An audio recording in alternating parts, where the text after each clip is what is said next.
യേശുനാഥാ നീ എന്നാശ്രയം, യേശുനാഥാ നീ എൻ ശീലവും എൻ്റെ കോട്ടയും നീ മാത്രമേ.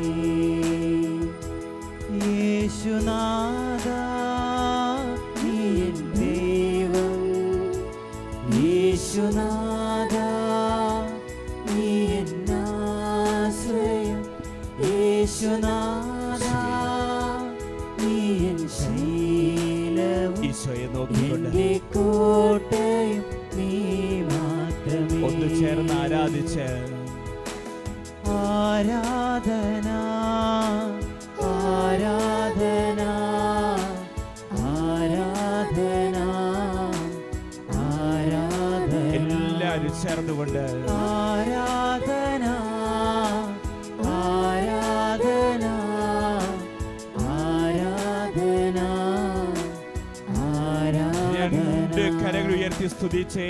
Hallelujah hallelujah hallelujah hallelujah hallelujah. എല്ലാ മക്കളും അതിരം തുറന്ന് ഹൃദയം തുറന്ന് സ്തുതിച്ച് പ്രാർത്ഥിക്കുക. എന്റെ ജനത്തെ ആരാധിക്കുവാനായി വിട്ടയക്കുക. എങ്ങനെയാണ് കർത്താവെ ഞങ്ങൾ അങ്ങേ ആരാധിക്കേണ്ടത്? പൂർണ്ണ ഹൃദയത്തോടെ, പൂർണ്ണ മനസ്സോടെ, പൂർണ്ണാത്മാവോടെ, സർവശക്തിയോടുകൂടെ കർത്താവിനെ വിളിച്ച് ആരാധിക്കുവാൻ നീ ഞങ്ങൾക്ക് കൃപ തരണമേ. കർത്താവേ, ഞങ്ങളുടെ ജീവിതത്തിന്റെ മേൽ നിന്റെ കരം നീട്ടിപ്പിടിക്കണമേ. രക്ഷിക്കുവാൻ കഴിയാത്ത വിധം കർത്താവിന്റെ കരം കുടുങ്ങിപ്പോയിട്ടില്ല.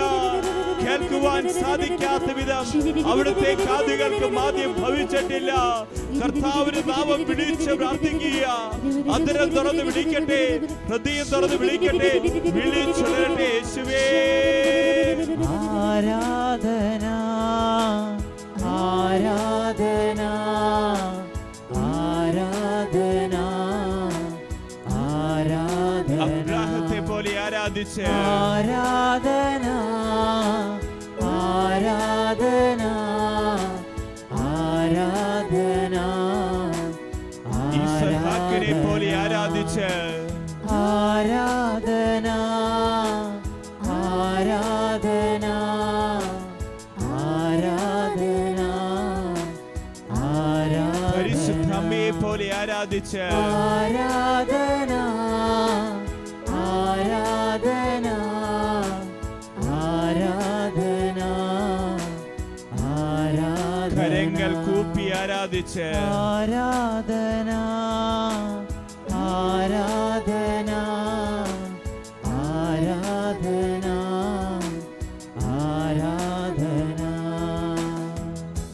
പരിശുദ്ധ പരമ ദിവ്യകാരുണ്യത്തിന് എന്നേരവും ആരാധനയും സ്തുതിയും പുകഴ്ചയും ഉണ്ടായിരിക്കട്ടെ. പരിശുദ്ധ പരമ ദിവ്യകാരുണ്യത്തിന് എന്നേരവും ആരാധനയും സ്തുതിയും പുകഴ്ചയും ഉണ്ടായിരിക്കട്ടെ. പരിശുദ്ധ പരമ ദിവ്യകാരുണ്യത്തിന് എന്നേരവും ആരാധനയും സ്തുതിയും പുകഴ്ചയും ഉണ്ടായിരിക്കട്ടെ. ദൈവത്തിന്റെ പ്രിയപ്പെട്ട ജനമേ, ദൈവത്തിന്റെ പ്രിയപ്പെട്ട ജനത്തെ ദൈവം 40 വർഷക്കാലം മരുഭൂമിയിലൂടെ നയിച്ചു. എന്നാൽ ഈ കാലഘട്ടത്തിലും ദൈവത്തിന്റെ പ്രിയപ്പെട്ട മക്കളെ ദൈവം എന്തുകൊണ്ട് മരുഭൂമി അനുഭവങ്ങളിലൂടെ കടത്തിവിടുന്നു? ഹോസിയ പ്രവാചകന്റെ പുസ്തകം 2-ാം അധ്യായം 14-ാം തിരുവചനം പറയുന്നു, ഞാൻ അവളെ വശീകരിച്ച് വിജന പ്രദേശത്തേക്ക് കൊണ്ടുവരും. അവളോട് ഞാൻ ഹൃദ്യമായി സംസാരിക്കും. അവിടെ വെച്ച് ഞാൻ അവൾക്ക് അവളുടെ മുന്തിരി തോട്ടങ്ങൾ നൽകും. ആഗോർ താഴ്വര ഞാൻ പ്രത്യാശയുടെ കവാടമാക്കും. അവളുടെ യുവത്വത്തിൽ എന്ന പോലെ, ഈജിപ്തിൽ നിന്ന് അവൾ പുറത്തു വന്നപ്പോഴെന്ന പോലെ അവിടെ വെച്ച് അവൾ എൻ്റെ വിളി കേൾക്കും. ദൈവമായ കർത്താവ് ഹോസിയ പ്രവാചകനിലൂടെ അരുൾ ചെയ്തു, ഞാൻ അവളെ വശീകരിച്ച് വിജന പ്രദേശത്തേക്ക് കൊണ്ടുവരും. വിജന പ്രദേശം എപ്പോഴും മരുഭൂമി അനുഭവങ്ങളാണ്. പല വ്യക്തികളുടെയും ജീവിതങ്ങളിലേക്ക് ദൈവമായ കർത്താവ് മരുഭൂമി അനുഭവങ്ങൾ കടത്തിവിടുന്ന എന്തിനു വേണ്ടിയിട്ടാണ്? ദൈവത്തിന് അവരോട് ഹൃദ്യമായൊന്ന് സംസാരിക്കാൻ വേണ്ടിയിട്ട്. പല കുടുംബങ്ങളും ദുരിത കയങ്ങളിലേക്ക് കടന്നു പോകുന്നു. എന്ത് ചെയ്താലും ശരിയാവാത്ത അവസ്ഥ, ബിസിനസ് തകർന്നിരിക്കുന്ന അവസ്ഥ, കൃഷി തകർന്നിരിക്കുന്ന അവസ്ഥ, എന്ത് ചെയ്താലും പുരോഗതി ഇല്ലാത്ത അവസ്ഥ, മക്കളുടെ ജീവിതങ്ങൾ മെച്ചപ്പെടാത്ത അവസ്ഥ. ദൈവമായ കർത്താവ് ചില വ്യക്തികളെ വശീകരിച്ച് വിജന പ്രദേശത്തേക്ക് കൊണ്ടുവരും. നമ്മൾ ഓർക്കേണ്ട കാര്യമുണ്ട്, എത്രയോ തീഷ്ണതയോടുകൂടെ പ്രാർത്ഥിച്ച ഒരു കുടുംബമായിരുന്നു. എന്നാൽ ഇന്ന് പ്രാർത്ഥിക്കുമ്പോൾ തീഷ്ണതയില്ല. ഇതാ മുട്ടുകുത്തുമ്പോൾ നിൽക്കാൻ തോന്നുന്നു, നിൽക്കുമ്പോൾ ഇരിക്കാൻ തോന്നുന്നു, ഇരിക്കുമ്പോൾ ചാരാൻ തോന്നുന്നു. കാരണം എന്താ? പ്രാർത്ഥിക്കാൻ തീഷ്ണതയില്ലാത്ത അവസ്ഥ, ആത്മീയമായി മന്ദത ബാധിച്ചിരിക്കുന്ന അവസ്ഥ. എന്നാൽ പ്രാർത്ഥനാ സമയത്ത് ഉറക്കം വരുന്നു, ക്ഷീണം വരുന്നു. പ്രാർത്ഥന കഴിഞ്ഞ് രാത്രി 12-1 മണി വരെ ഇതാ ചില വ്യക്തികൾക്ക് TV കണ്ടാലും ഉറക്കം വരാത്ത അവസ്ഥയാണ്. ഇതിൻ്റെ കാരണം തിരിച്ചറിയണം, ആത്മീയമായി മന്ദത ബാധിച്ചിരിക്കുന്ന അവസ്ഥ. ഇങ്ങനെ ആത്മീയമായി മന്ദത ബാധിക്കുമ്പോൾ ദൈവമായ കർത്താവ് പറയുകയാണ്, ചില വ്യക്തികൾക്ക് ഞാൻ ദുരിതങ്ങൾ കൊടുക്കാം, മരുഭൂമി അനുഭവങ്ങൾ കൊടുക്കാം, അവിടെ ജീവിതത്തിലേക്ക് സഹനങ്ങളും കഷ്ടപ്പാടുകളും കൊടുക്കാം. എന്തിനു വേണ്ടിയിട്ടാ? അവളെ വശീകരിച്ച് വിജന പ്രദേശത്തേക്ക് കൊണ്ടുവരുന്നു. അവളോട് എനിക്ക് ഒന്ന് ഹൃദ്യമായി സംസാരിക്കാൻ, എൻ്റെ കർത്താവിന് എന്നോട് ഹൃദ്യമായി സംസാരിക്കാൻ ആഗ്രഹമുണ്ട്. പക്ഷേ ജീവിതത്തിൻ്റെ വ്യഗ്രത കാരണം, സുഖലോത്ഭുത കാരണം, മദ്യാസക്തി കാരണം പല വ്യക്തികളുടെ മനസ്സ് ദുർബലമായിരിക്കുന്ന അവസ്ഥ. ഇന്ന് ദേവാലയത്തിൽ വരാൻ തീഷ്ണതയില്ല, കൂദാശ ജീവിതത്തിന് തീഷ്ണതയില്ല, പ്രാർത്ഥിക്കാൻ തോന്നാത്ത അവസ്ഥ, കുടുംബ പ്രാർത്ഥനയില്ലാത്ത അവസ്ഥ. എന്നാൽ നമ്മുടെ പഴയ തലമുറയിലേക്കൊന്ന് തിരിഞ്ഞു നോക്കുവിൻ. ഈ കുടുംബത്തിന്റെ പാരമ്പര്യത്തെ കാണാൻ സാധിക്കും. അതിരാവിലെ ഉണർന്ന് പ്രാർത്ഥിച്ച ഒരു കുടുംബമായിരുന്നു. അതിരാവിലെ മാതാപിതാക്കളും മക്കളും തിരുഹൃദയത്തിന്റെ രൂപത്തിന്റെ മുമ്പിൽ വന്ന് ജപമാല ചൊല്ലി പ്രാർത്ഥിച്ച ഒരു കുടുംബത്തിന്റെ ചരിത്രം നിന്റെ കുടുംബത്തിൽ പറയാനുണ്ട്. ഇതിനുശേഷം കുടുംബാംഗങ്ങൾ ഒരുമിച്ച് ഇടവ ദേവാലയത്തിലേക്ക് നടന്നുപോയി വിശുദ്ധ ബലിയിൽ പങ്കെടുത്ത് വിശുദ്ധ കുർബാനയെ സ്വീകരിച്ച് കുടുംബത്തിലേക്ക് കടന്നു വന്നു. മക്കൾ പഠിക്കാൻ പോയി, മാതാപിതാക്കൾ അവിടെ ജോലി ആയിക്കൊള്ളട്ടെ, കൃഷി ആയിക്കൊള്ളട്ടെ, ബിസിനസ് സംരംഭങ്ങളായിക്കൊള്ളട്ടെ, അതിനുവേണ്ടി ഇറങ്ങിത്തിരിക്കുന്നു. എവിടെ നിന്ന് ആരംഭിക്കുന്നേ? കുടുംബത്തിന്റെ ബലിപീഠത്തിൽ നിന്ന്, ഇടവയിലെ ബലിപീഠത്തിൽ നിന്ന് ആരംഭിച്ച ജീവിതങ്ങളാ. എന്നാൽ ദൈവം അവിടെ ജീവിതത്തിലേക്ക് എല്ലാ സൗഭാഗ്യങ്ങളും നൽകി. കാറ്, വീട്, മക്കൾക്ക് ജോലി, ബിസിനസ്സിന് ഉയർത്തി, എല്ലാ രീതിയിലും തമ്പുരാന്റെ അനുഗ്രഹങ്ങൾ കൊണ്ട് ആ കുടുംബം നിറഞ്ഞു. ആ കുടുംബത്തിലെ ഇന്നത്തെ അവസ്ഥ എന്താ? അതിരാവിലെ ഉണരാൻ പറ്റുന്നില്ല, ക്ഷീണം തോന്നുന്ന അവസ്ഥ, ദേവാലയത്തിൽ പോകാൻ മടി, കൂദാശ ജീവിതമില്ല. എപ്പോഴാണ് ഇത് നമ്മുടെ ജീവിതത്തിൽ സംഭവിച്ചത്? ദൈവം അനുഗ്രഹങ്ങൾ വർഷിച്ചു കഴിഞ്ഞപ്പോഴല്ലേ? നിങ്ങളൊന്ന് ഓർത്തു നോക്കിയേ, ഏറ്റവും തീഷ്ണതയോടുകൂടെ നിങ്ങൾ പ്രാർത്ഥിച്ച ദിനം എന്നായിരുന്നു? ഒരുപക്ഷേ പരീക്ഷയ്ക്ക് മുമ്പായി നിങ്ങൾ പ്രാർത്ഥിച്ച പ്രാർത്ഥനയുണ്ട്. ജെറുസലേം ധ്യാന കേന്ദ്രത്തിൽ വിദ്യാർത്ഥികളുടെ SSLC +2 പരീക്ഷ വിജയ കൺവെൻഷൻ ലോക്ക്ഡൗണിന് മുമ്പുള്ള കാലഘട്ടങ്ങളിലും കോവിഡ് വരുന്നതിന് മുമ്പുള്ള കാലഘട്ടങ്ങളിലും നടത്തുമായിരുന്നു. 10,000-15,000 വിദ്യാർത്ഥികൾ, 10ാം ക്ലാസ് പഠിക്കുന്നവർ, +2 പഠിക്കുന്നവർ, 15, 16, 17 വയസ്സ് പ്രായമുള്ള മക്കൾ. നമ്മൾ പറയും ഈ പ്രായത്തിലുള്ള കുട്ടികളൊന്നും പറഞ്ഞാൽ കേൾക്കില്ല. ജെറുസലേം വചനകൂടാരത്തിൻ്റെ ഈ ഹാളിൽ നിറയെ 15,000-ഓളം കുഞ്ഞുങ്ങൾ വന്ന് നിറയുമ്പോൾ ഞാൻ കാണാറുള്ള ഒരു പ്രത്യേകത എന്താണോ അവരോട് പറയുന്നത് അതുപോലെ അനുസരിക്കുന്ന മക്കൾ. കരങ്ങൾ കൂപ്പിപ്പിടിക്കാൻ പറഞ്ഞ ആ കര അവരത് വിട്ടുപോകില്ല. ഇവരോട് 2 കര ഉയർത്തി സ്തുതിച്ച് പ്രാർത്ഥിക്കാൻ പറഞ്ഞ അവിടെ സ്തുതിപ്പൊന്ന് നിർത്താൻ ബുദ്ധിമുട്ടാ. കാരണം അവർ പ്രാർത്ഥിക്കുന്നുണ്ട്.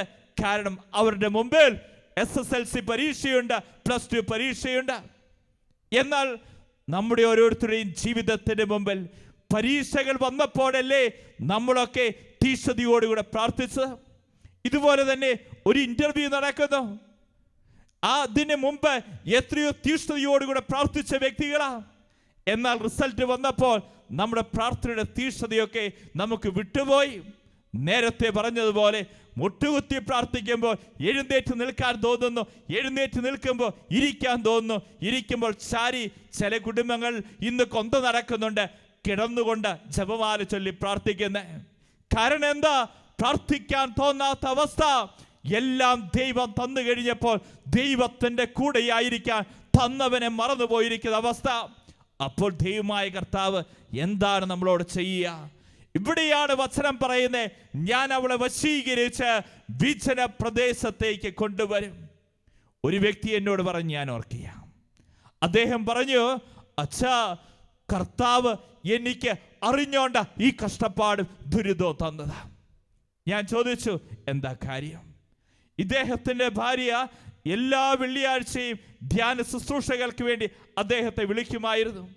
അദ്ദേഹം ആ സമയത്ത് പറയും, ഞാൻ ഇന്ന് ഈ നിന്റെ ധ്യാന ശുശ്രൂഷകൾക്ക് വന്നു കഴിഞ്ഞാലുണ്ടല്ലോ, എനിക്ക് നഷ്ടപ്പെടാൻ പോകുന്നത് 50,000 രൂപയാണ്. അദ്ദേഹത്തിൻ്റെ ലാഭമായിരുന്നു അദ്ദേഹം പറഞ്ഞത്. എന്നാൽ ഒരു ദിവസം ഞാൻ അദ്ദേഹത്തെ കാണുവാൻ വേണ്ടി ആശുപത്രിയിലേക്ക് ചെല്ലേണ്ടി വന്നു. അവിടെ ചെന്ന് കഴിഞ്ഞപ്പോൾ അദ്ദേഹം 3 ആഴ്ചയോളമായി ഈ കിടപ്പാട്. അദ്ദേഹം എന്നോട് പറഞ്ഞ വാക്കുകളാ, ദൈവം എൻ്റെ ജീവിതത്തിലേക്ക് ഈ അപകടം വെച്ച് നീട്ടിയത് ഞാൻ ദൈവത്തെ വിളിക്കുന്നതിന് വേണ്ടിയിട്ടാണ്. എൻ്റെ ബിസിനസ്സിലേക്ക് ദൈവം അനുഗ്രഹങ്ങൾ വർഷിച്ചു കഴിഞ്ഞപ്പോൾ ഞാൻ മറന്നുപോയത് എൻ്റെ കർത്താവിനെയാണ്. എനിക്ക് കൂദാശ ജീവിതമില്ല, പ്രാർത്ഥിക്കാൻ നേരെയില്ല. ജീവിതത്തിൻ്റെ വ്യഗ്രതകളും സുഖലോത്ഭുതങ്ങളും മദ്യാസക്തിയുടെ പിന്നാലെ ഞാൻ ഓടിക്കൊണ്ടിരിക്കുകയാണ്. എന്നാൽ ഈ 3 ആഴ്ച ഞാൻ തിരിച്ചറിയായിരുന്നു എൻ്റെ പഴയ ജീവിത കാലഘട്ടം. എത്രയോ കഷ്ടപ്പാടിലൂടെ എൻ്റെ ദൈവം ഇന്നോളം എൻ്റെ ജീവിതത്തെ നടത്തി, എൻ്റെ കുടുംബത്തെ അവിടുന്ന് വളർത്തി.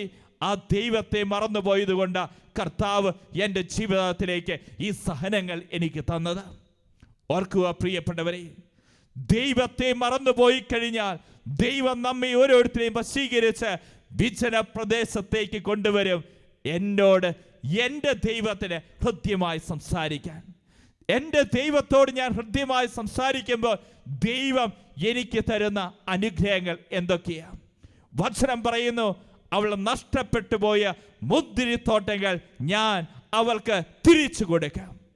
നഷ്ടപ്പെട്ടു പോയ മുന്തിരിത്തോട്ടം നിനക്കില്ലേ?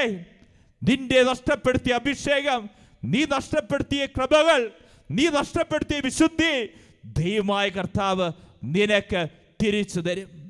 വീണ്ടും പറയുക, ആഘോർ താഴ്വര ഞാൻ പ്രത്യാശയുടെ കവാടമാക്കി മാറ്റും. ബൈബിൾ പറഞ്ഞു തരിക, ആഘോർ താഴ്വര അത് യുദ്ധഭൂമിയാണ്. നിന്റെ സംഘർഷഭരിതമായ അവസ്ഥ, സമാധാനമില്ലാത്ത അവസ്ഥ, ദൈവമായ കർത്താവിലേക്ക് നീ തിരിച്ചു നടക്കുമ്പോൾ നിന്റെ വ്യഗ്രതകളുണ്ടല്ലോ, നിന്റെ ഉള്ളിലെ സങ്കടങ്ങളുണ്ടല്ലോ, സംഘടനകളുണ്ടല്ലോ, ഇതെല്ലാം ദൈവമായ കർത്താവ് സമാധാനത്തിൻ്റെ സ്ഥലമാക്കി അവിടുന്ന് മാറ്റുമെന്ന് അവിടുന്ന് വാഗ്ദാനം ചെയ്യാം. ഇന്ന് കർത്താവിൻ്റെ സന്നിധിയിലേക്ക് നമുക്കൊന്ന് തിരിച്ചു നടക്കാം. ആദ്യ സ്നേഹത്തിൻ്റെ അനുഭവത്തിലേക്ക് നമുക്കൊന്ന് തിരിച്ചു നടക്കാം. 2 കരങ്ങളും കർത്താവിൻ്റെ സന്നിധിയിലേക്ക് ഉയർത്തി. ഇരിക്കുന്ന മക്കളൊക്കെ നമ്മുടെ പഴയ ജീവിതത്തിലേക്ക് ഒന്ന് ഓർത്തേ. ഒരു ഇന്റർവ്യൂവിന് മുമ്പുണ്ടായിരുന്ന നമ്മുടെ പ്രാർത്ഥനയുടെ തീക്ഷ്ണത. എന്നാ പ്രിയപ്പെട്ടവരെ, ദൈവമെല്ലാം തന്നപ്പോൾ ഈ തന്നവനെ മറന്നുപോയതാ ഇന്ന് ഏറ്റവും വലിയ അപകടമെന്ന് ഓരോ മക്കളും തിരിച്ചറിഞ്ഞു. 2 കരങ്ങൾ കർത്താവിന്റെ സന്നിധിയിലേക്ക് ഉയർത്തി, 2 കരങ്ങൾ ഉയർത്തി ഒന്ന് സ്തുതിച്ചേ, ശക്തമായി ഒന്ന് സ്തുതിച്ചേ, അധരം തുറന്നൊന്ന് സ്തുതിച്ചേ, ഹൃദയം തുറന്നൊന്ന് സ്തുതിച്ചേ. നിന്നെ എളിമപ്പെടുത്തുവാൻ ദൈവമായ കർത്താവ് സഹനങ്ങൾ തരുന്നു. കർത്താവിനോട് ഹൃദ്യമായി സംസാരിക്കുക. ദൈവമായ കർത്താവ് നിനക്ക് കഷ്ടപ്പാടുകൾ തരുന്നു. നീ ദൈവത്തെ മറന്നുപോയിട്ടുണ്ടെങ്കിൽ ദൈവത്തിലേക്ക് തിരിച്ചു നടക്കുവാൻ ദൈവമായ കർത്താവ് ഈ കഷ്ടപ്പാട് ദുരിതോ നിന്റെ ജീവിതത്തിലേക്ക് തന്നതെന്ന് തിരിച്ചറിഞ്ഞ് നീ ഒന്ന് കർത്താവിനെ ഒന്ന് വിളിച്ചേ, യേശുവേ യേശുവേ എന്ന് വിളിച്ചേ, അധരം തുറന്നെന്ന് വിളിച്ചേ, ഹൃദയം തുറന്നെന്ന് വിളിച്ചേ. ഇരുകരമുയർത്തി തിരുവോസ്വരൂപനായ ഇന്ന് ജീവിക്കുന്നവനായ യേശുവിനെ വിളിച്ച് പ്രാർത്ഥിക്കട്ടെ. യേശുവേ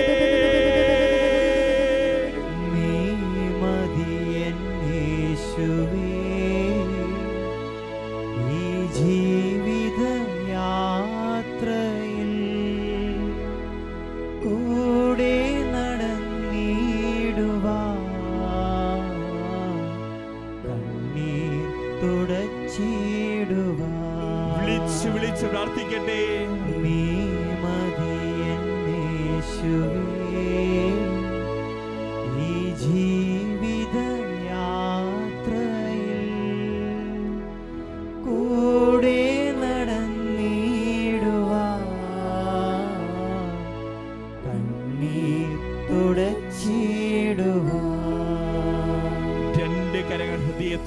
ചേർത്ത് വെക്കുക.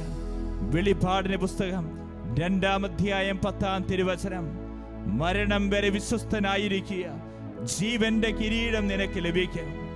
രക്തസാക്ഷികൾ കർത്താവിനോട് മരണം വരെ വിശ്വസ്തരായിരുന്നു.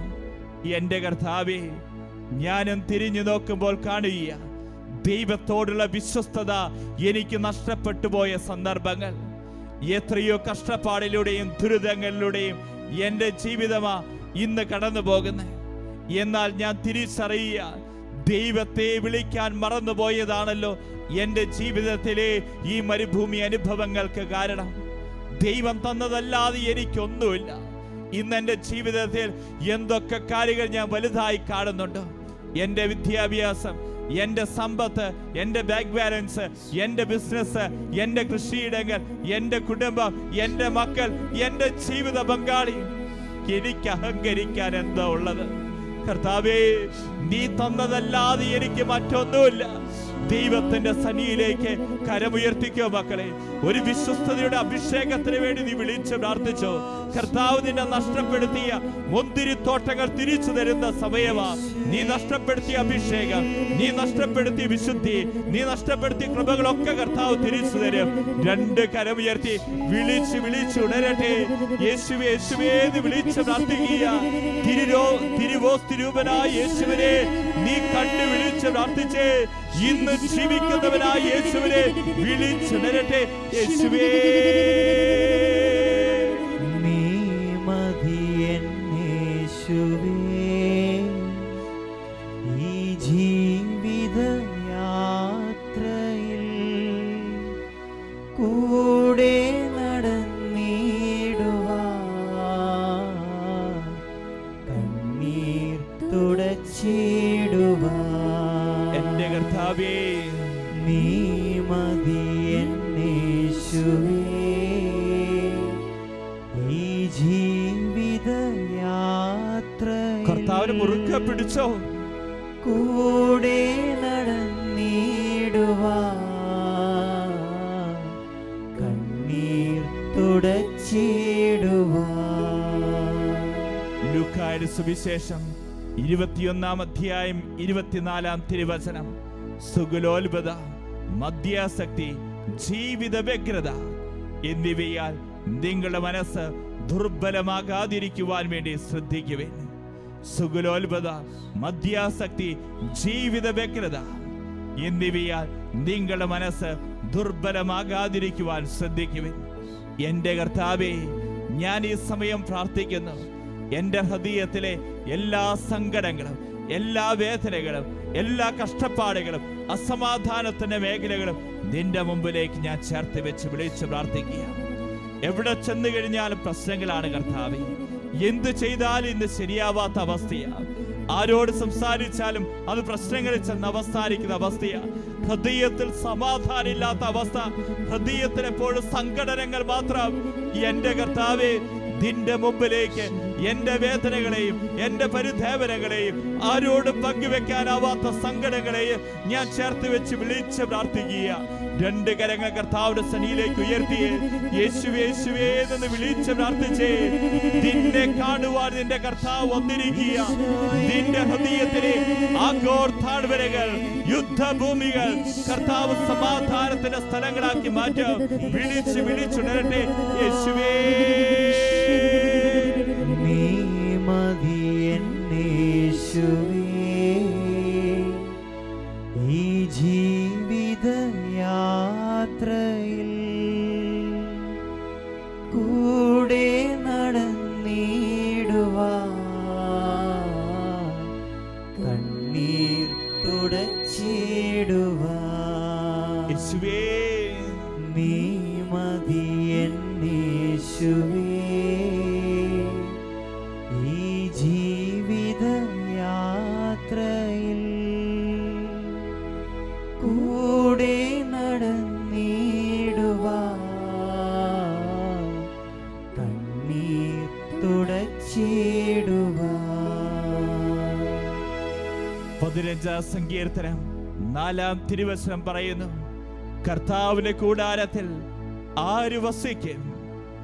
എന്ത് നഷ്ടം സഹിച്ചും പ്രതിജ്ഞ നിറവേറ്റുന്നവൻ കർത്താവിന്റെ കൂടാരത്തിൽ അവിടുന്ന് വസിക്കും.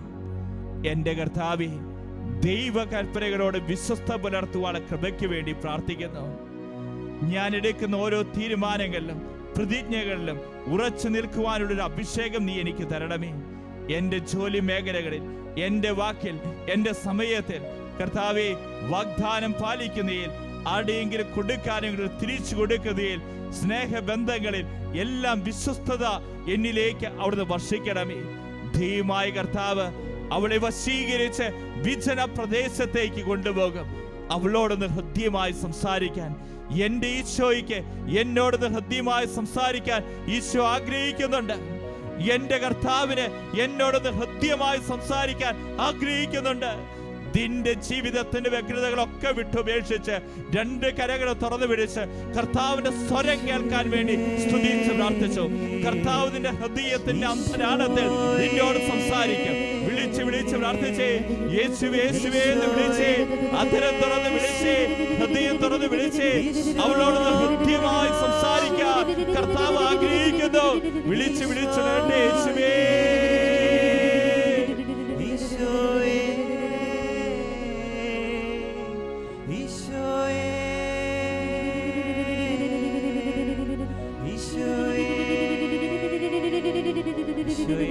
പൂർണ്ണമായി സമർപ്പിക്കുന്ന ഈശോയെ, ഞങ്ങളുടെ കുടുംബ ജീവിതങ്ങളിലേക്ക് അങ്ങ് എഴുന്നള്ളി വരണമേ ഈശോയെ. ഈശോയെ നന്ദി, ഈശോയെ സ്തുതി കർത്താവേ, നന്ദി കർത്താവേ, സ്തുതി കർത്താവേ, മഹത്വം മഹത്വം മഹത്വം. ഈശോയെ നന്ദി, ഈശോയെ സ്തുതി, ഈശോയെ ആരാധന. ഞങ്ങളുടെ ഹൃദയങ്ങളെ സമാധാനമാക്കി മാറ്റണമേ ഈശോയെ. നന്ദി, ഈശോയെ സ്തുതി, ഈശോയെ ആരാധന ആരാധന ആരാധന. Hallelujah hallelujah hallelujah hallelujah. ഈശോയെ നന്ദി, ഈശോയെ സ്തുതി, ഈശോയെ ആരാധന ആരാധന ആരാധന. നീ മതി യേശുവേ ഈ ജീവിത യാത്രയിൽ, കൂടെ നടന്നിടുവാൻ, കണ്ണീർ തുടച്ചിടുവാൻ. നീ മതി യേശുവേ ഈ ജീവിത യാത്രയിൽ, കൂടെ നടന്നിടുവാൻ, കണ്ണീർ തുട